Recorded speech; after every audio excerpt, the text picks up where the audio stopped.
Hello and welcome to Cool Coffee with Kansas Principals. By and for school administrators, this podcast is intended to promote candid discussion and insight about our great profession. My name is Rick Sola, and as Communications Director for the Kansas Principals Association, I am the host, but I am certainly not the feature. Sit back, take a sip, and enjoy. This is Cool Coffee with Kansas Principals. Let's get started.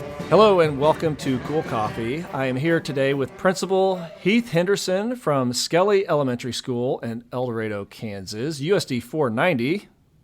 Heath? Hello, hello. There you are. And then also Principal Seiler of Independence High School, USD 446. Welcome, Kurt. Thanks, Rick. Thanks for having us on here. And both of whom were just named recently 2026 Principal of the Year in their respective level. Congrats and welcome to both of you. And we'll talk more about that here in a bit. But you guys just got back from Washington, D.C. We're recording this on February 23rd, and you just took a visit to the nation's capital. And I saw a lot of pictures being put out by KPA. It looked like a really good time. I was able to hear a little bit about it last Friday at our board meeting, and would love for you to be able to share a lot more about the trip here. But how did it go? You went to Washington, D.C. How was it? Well, I thought it went pretty fantastic. I think the structure of our organization and the streamlining of the message of what we're trying to advocate for and was very, very impactful and it was eye-opening to me, my first time visiting this conference and having that opportunity. So, and I'll let Kurt say something here too. Yeah, it far exceeded my expectations. I had heard from, Rick Rivera, who was the NASSP state rep before me, of how beneficial it was to go on these advocacy trips. But I really had no idea of, the level at which we were going to be given the respect. I mean, we had two, Representative Schmidt and Representative Mann were in the hearing with Pam Bondi that day, and they stepped out of that hearing to sit down to talk with us. And I just thought that was pretty cool that they would give us the respect to step out of a hearing of that magnitude to sit down to have our voices heard. So, the whole trip just far exceeded my expectations, and being not only in the Capitol, but being in the tunnels that go under the Capitol that connect the Senate and the the representatives, and being taken by staffers in the tunnels.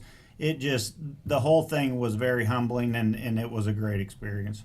And then to kind of piggyback on that, I don't think people realize the scope and of the size of what's happening in the Capitol every day, and thinking specifically about the size of the staffs for the senators and the reps and the information that they're given.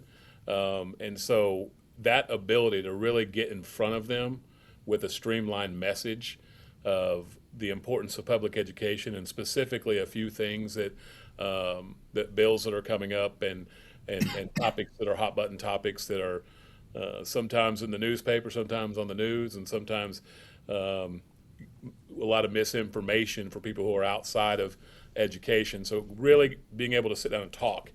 And like he said, Mr. Mann came out and from that hearing, but I appreciated it because he had a specific question for us that we had an opportunity to answer, and not just here's what we want to talk to you about, but like, what would you like to talk to us about?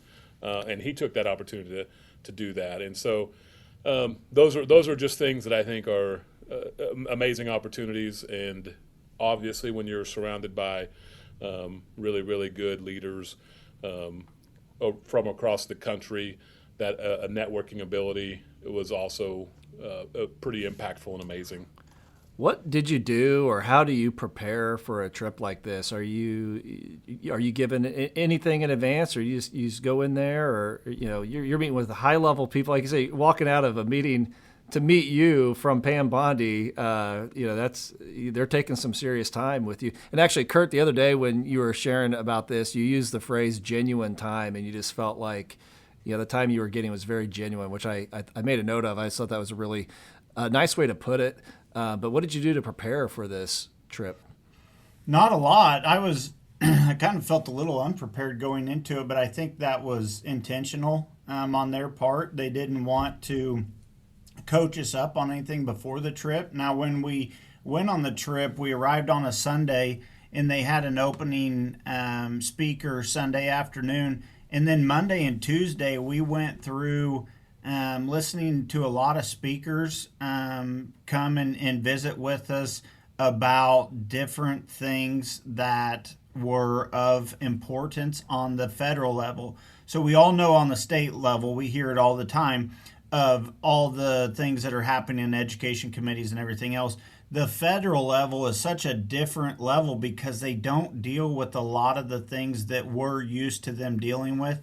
And so it was interesting to get to listen to the speakers and talk about, what the federal level controls, what bills are in place that they're talking about education wise and the importance of it.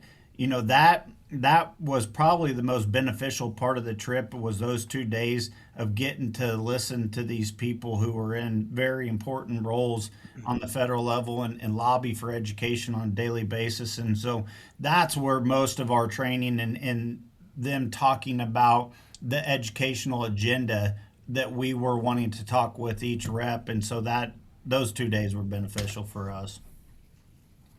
So you mentioned the speakers and the agenda. You had some priorities that you were there talking to and about. What did that look like, and what were some of those priorities that you conveyed to our elected officials? Well, there was a few bills that were either up in front to continue or new, and I'll speak to the last two, and I'll let Kurt speak to the one he spoke about with our representatives. So the ones we went to were, the mental health services, and it was about access to counselors and then access to early childhood Head Start. And so thinking about that kindergarten readiness. And so that's a huge one that we wanted to put in front of them, and then talk about how those things impact our buildings specifically, and give real examples of why that's so important to us. And then the other one was that I'll talk about was the Title VI funds. And that opportunity for continued professional development for our teachers, our leaders, teacher retention, and thinking about the state of education with all the shortages we have now, and how important that is to the state of Kansas and our public education system here specifically. And then I'll let Kurt talk about the one he talked. Yeah, so my agenda item is kind of hit home with us because our students have free meals. In the 6 years since COVID, or 5 years since COVID, we've only had one school year where our students have not had free lunches, and that's through a community grant that we've received. And so the first agenda item that we talked to them about was free meals for all students nationwide. We firmly believe that all kids need to have the ability to eat a meal. And through the COVID process and us having all students eat for free, and then seeing that taken away and how that's affected a lot of our kids not having the ability to eat lunch, or they know who's free and reduced because this kid's eating every day and this kid's not eating every day. And so then it's a have and have not. And we really push that home that all of our kids need free meals nationwide. There's 8 states that currently do that statewide. And we're really trying to push that nationwide just because we know a lot of our kids, the best meal that they get, or the only good meal they get, is at school. And it's hard to do anything when you're hungry, especially learn. And so we really tried to push that home. And within that same agenda item, there was another bill that talked about the funding for school nurses at every building across the nation. We know a lot of districts may have one nurse, and they have 3 or 4 buildings that they have to share that one nurse. We have so many students now that are diabetic, that have POTS, that have so many medical issues. We've got to have a medical personnel in that building at all times to deal with medical emergencies because, God forbid, the loss of one life because we don't have medical personnel is just not acceptable. And so we were really pushing for the nurse and the free meals, and the two that Heath talked about, especially the Title I, Kara was there with us, and she got to really talk about how much professional development they provide to administrators across the state of Kansas. USA is just knocking it out of the park when it comes to states on their administrative professional development. And she specifically was talking how we have over 50 open superintendent positions in the state of Kansas, which we know are probably going to be filled with principals, and then highly qualified teachers will move up into those admin roles. And so you get the trickle down effect, and you just need to make sure that your people are trained and ready for those positions when they're named. And so that was all three of the topics that we talked about were so important. And it was nice because we split it up. I talked about one, Heath talked about one, and then Kelly and Kara talked about the other one. So it was kind of nice that we each had one that we were, quote unquote experts on and could talk about, and all had a story that related to us in our own buildings. So you just referenced the others that attended, but just for clarity of this conversation, who all were you with? What was the group that you were with, and who made up that group? So it was myself, Seiler, Heath Henderson, Kelly Whitaker, principal at Ottawa High School and last year's secondary principal of the year, and then Kara Leedy, the executive director of the KPA, and then Eric Sacco. Eric wasn't able to stay with us the whole trip because his son was playing his senior night game on Tuesday night, so he had to leave Tuesday morning, but was still there on Monday and Sunday, to do his part with NAESP.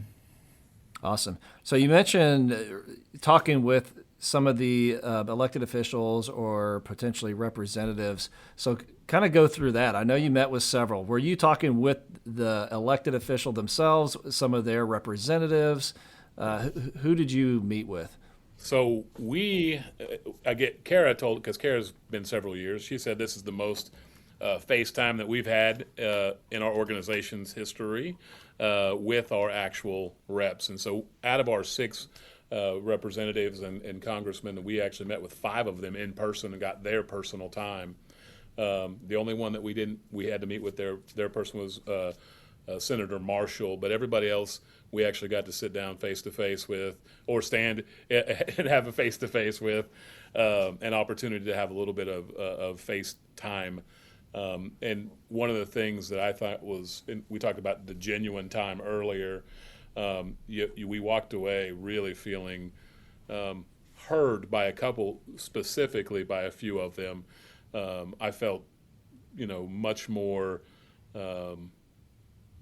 connected to that they're actually decent people.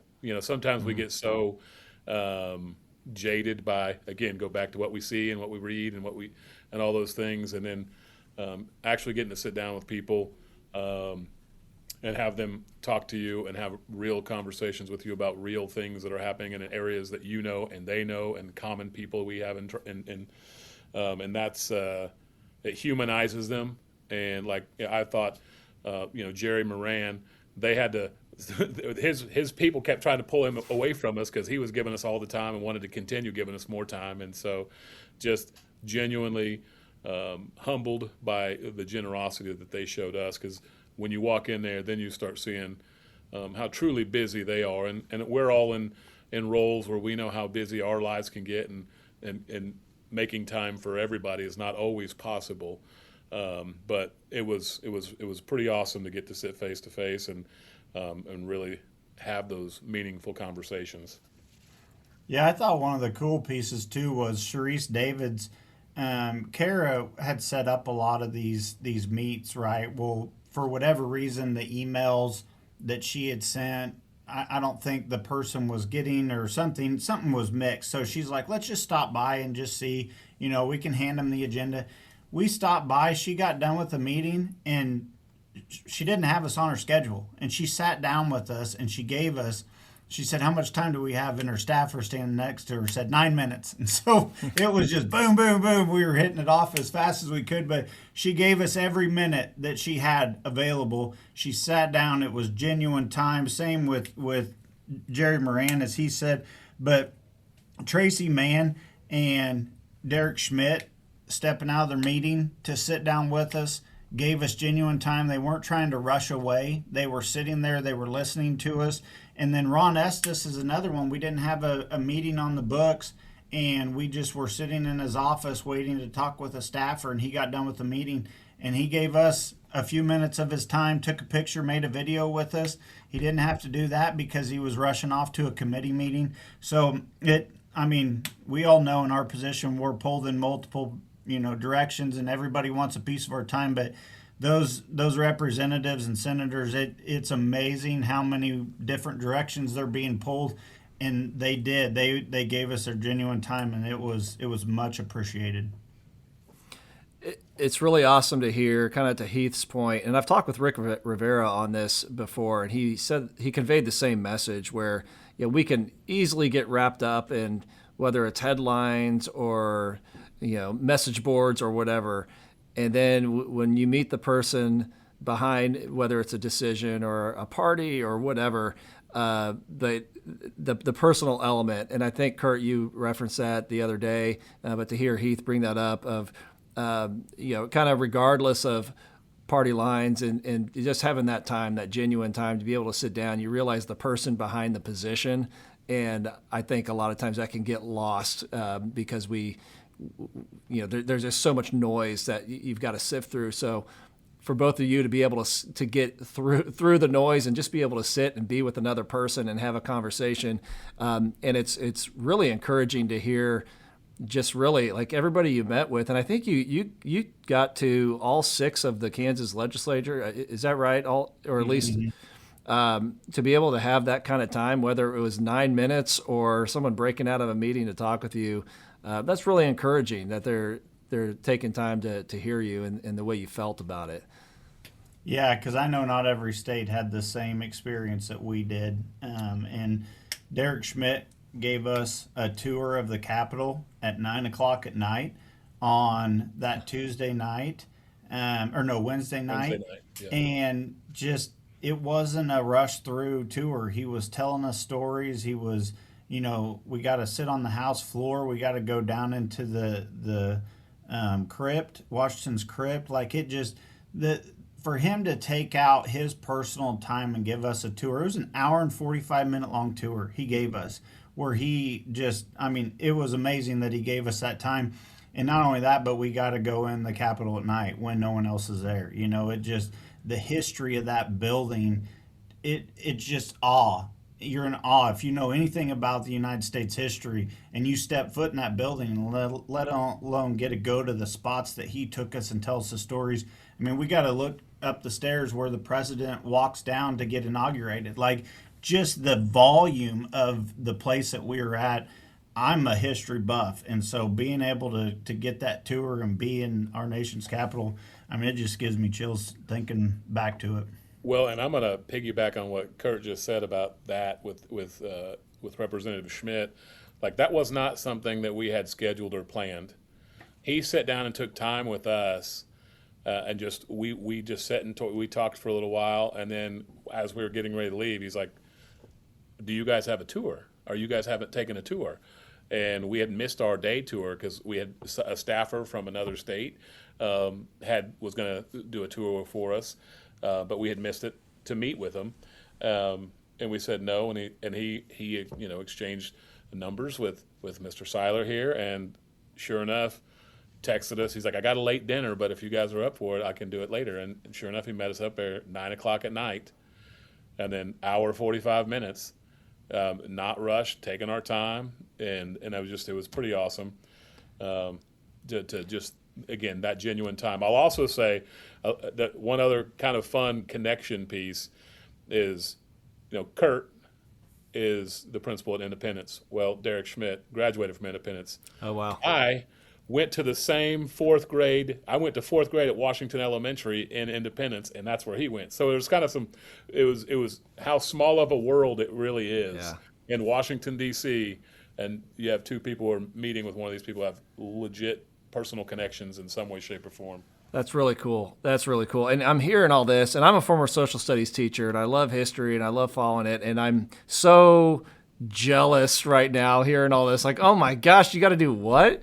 The 9 o'clock tour of the Capitol? That's awesome. No, that it's really cool. And like I said, I was kind of following along. I saw some pictures put out, but really just it sounds like a really great experience, positive experience. And that's what I love hearing, and a little bit from Friday when we were meeting with the board, but even more so now, just how positive it was across all the people you talked with. And let's hear from you and to be able to represent. So thanks for representing, but just also really awesome to hear about that. So anything else on your DC trip that's worth mentioning here? Well, anybody who has a chance to go, I highly suggest Filomena's Italian food in Georgetown.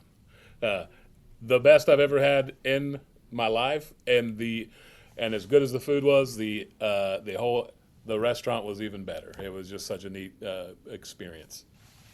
It was, and we got a tour of the White House one morning.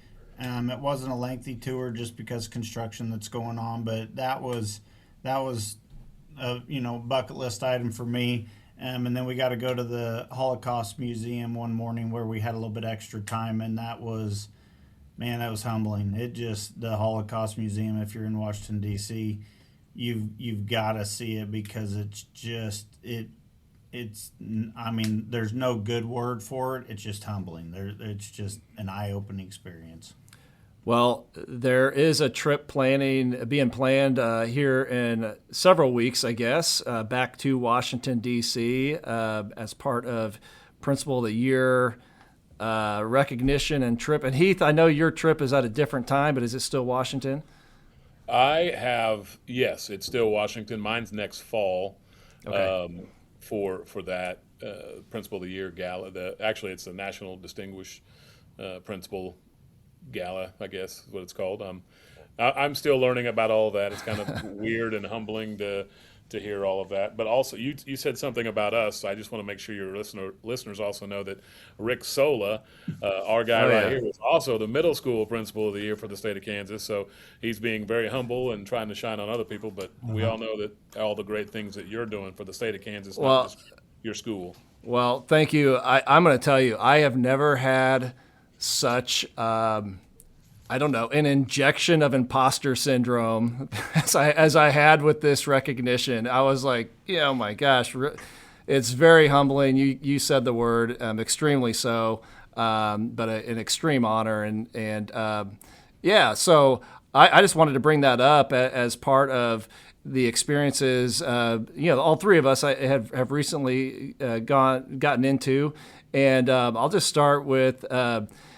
In a nutshell, 30 seconds or so, how did you find out about this? Kurt, I'll start with you. So my superintendent scheduled a meeting with us on I think like a Tuesday morning for us to meet in the middle school. And it was me and my two assistant principals, and he wasn't showing up. And I'm like, hey, are we still having this meeting? What's going on? And so he calls me a few minutes later. He's like, hey, something's going on down in the band room. You need to come down. Now, our band that's like what we're known for in our area, right? We got 115 kids in our band, and they win all kinds of competitions. They're amazing. So I'm like, is the fire marshal here? What's going on? Because we got a lot of kids in this room. And so I walk in the room, and my wife's standing there, and I'm like, okay, something's up. And so then I see Caroliti, and I'm like, what are you doing here? And so then my superintendent presents me with Principal of the Year, and the band plays our fight song, and it was I don't get choked up very often, but I got a little choked up, and it was a cool way to do it, because that's where most of our students are at one time, and to have my wife there, that was special for me, because she's also a teacher in our district, so it was pretty cool. Awesome. Heath? Well, so my school, every morning we are all together. Every single morning we're all together.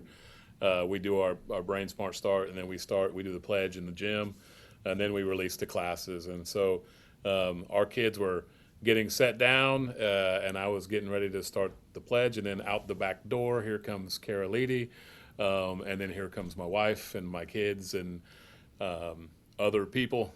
And then I will echo what he said. I don't like to get emotional, but it is really hard when you look at your staff and your kids.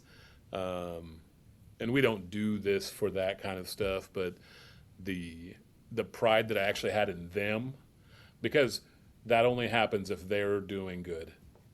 And that means that they're doing good. And I was just so proud of all of them to be able to, I don't know, just to be able to share that moment with these people who you love, kids, staff, family, all of them, because that community piece is very impactful. And I could not get the pledge done fast enough afterwards so they could go. And then it's just, and then of course I go down, and then they have all these pictures and stuff all over throughout the building. So I had to. Oh, wow. I had to make sure I got all that stuff down as quickly as I could. So. Yeah. Yeah, I mean, Heath said it, but I don't think any one of us three that are on this podcast like taking recognition for anything. I think that's kind of part of being a leader.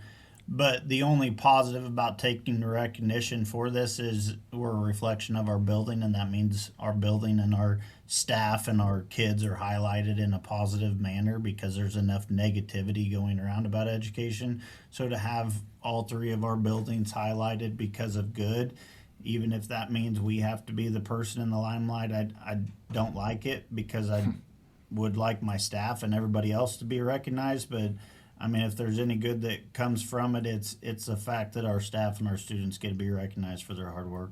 I do want to say I did have one other highlight from that moment. The following day, there was an elderly gentleman who came in my building, and he was the former principal of this building back in the 80s and the 90s, and he came to congratulate me. And he used to be involved with KPA and all that stuff, and he had been nominated, but he was just so proud that somebody from our district was recognized. But for him, and he was 91 years old, and he took time out of his day to come up here, and so I just gave him a tour, and we spent some time together and talked about our South Side superstars down here, and just that was when you saw your community. And not just the people you work with and know, but some of the people on the outside who have history. So, because I didn't know him from anybody, and it was just, that was also very humbling. And so I had to make sure I took it and wrote him a letter, because I found out who one of his granddaughters were, and I was like, hey, I need his address. So. That's really cool. It is neat. I mean, there's so many people that reach out that are unexpected, and you realize really kind of the impact this school has. Kurt, like Kurt said, you're a representative of the school. And I've never felt more strongly. I've seen a million awards shows and people recognizing all the team, and I never felt that so strongly as I did of like, this isn't possible at all and I look at all the people that were out there, and we had like an impromptu kind of surprise pep assembly and same kind of experience. I see my family walking in. The kids are cheering. I've got an 8th grader here in the building. He got to come down, and it's a moment you don't forget.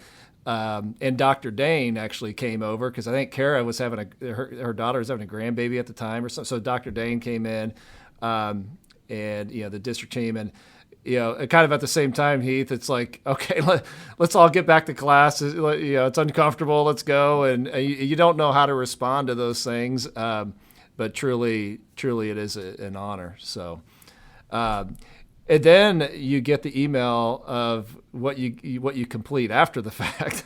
Yeah. How did that go for you? Because I got that email and I was like, oh my gosh, what? Where do I start? Kara gave me a heads up, and she's like, hey, you've got to do the application for National Principal of the Year. I'm like, okay, I'll get to it. She's like, Kurt, you need to get started on it. She was my high school principal, so her getting on to me because I didn't do my work in time is nothing new.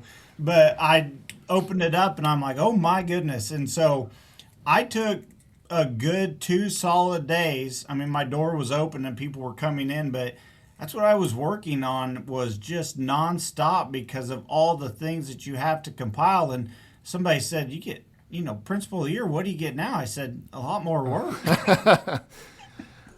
Well, and luckily mine's not due until May. So have fun with that. Yeah. Kurt, how much time did you have to complete it? Because we were on a tight turnaround. We were on tight turnaround. She sent it to me and I think it was due at the end of the next week. Like it Yeah. was, and I had to get the student to write, I had to get a parent to write, and I'm like, man, I don't even know how this process. So I got in, and luckily I called Kelly Whitaker, who did this last year, and she's like, oh my goodness, she got hers and did hers on the day that her team was competing at state basketball. Oh, wow. And so hers was very rushed, and she's like, hey, you better get started on now. This is what you need to do. And so I highly suggest, Heath, that when you get started on it, you call last year's winner because they're going to be able to help you out a lot. Well, it's funny because there was another application process that we were working through that was very similar. So a lot of it's going to help translate, I think, and transfer. But yeah, no, it's I'm kind of excited to see those next steps and looking forward to that trip to DC and all that stuff. It's going to be so many opportunities to steal great ideas from other great leaders. So. Rick, Yeah. did you get feedback from someone else before you did yours? I reached out to Dr. Dane.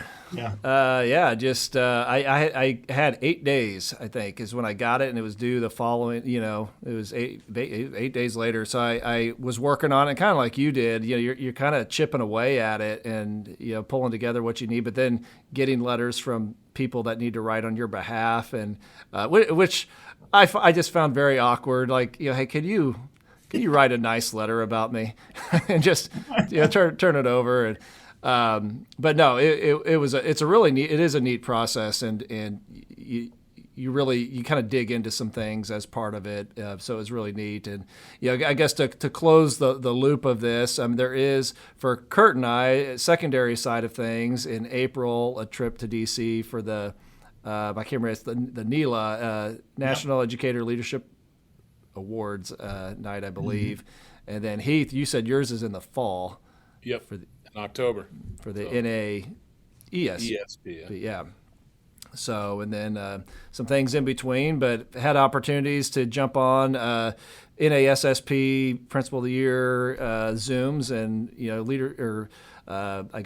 collaboration opportunities with each other. So it's been a really, really cool experience, but super excited to be a part of it and to see the two of you on the other side of things at the elementary and high school level.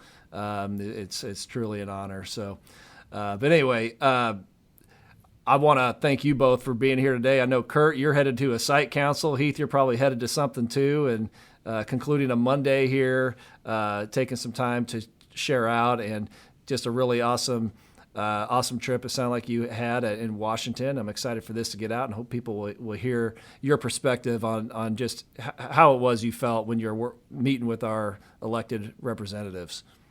Yeah, and Rick, I just want to say thank you for continuing the communication side of KPA. I mean, you do an amazing job of getting principals' stories and word out there, and I can't thank you enough from all of the principals in the KPA how much we appreciate what you're doing. And as he said, couldn't pick a more deserving person than middle school principal of the year, and I'm honored to sit in the presence of both of you. So call you both friends, and that's what the KPA organization's about, is networking. And I wouldn't have met the people that I know now, and I just can't say enough how much your guys' friendship means to me.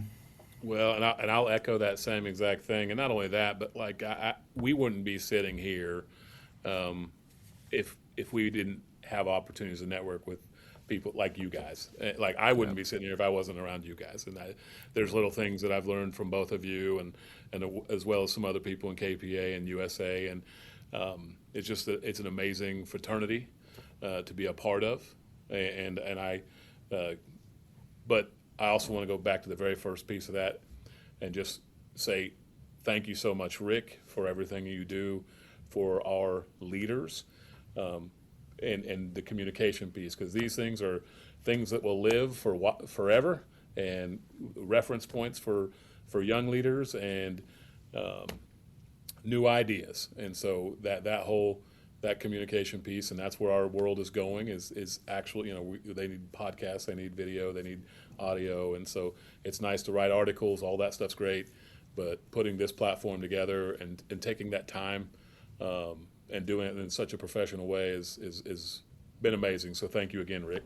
Well, thank you both, and it's an honor to do this and truly to sit with both of you. And you mentioned KPA.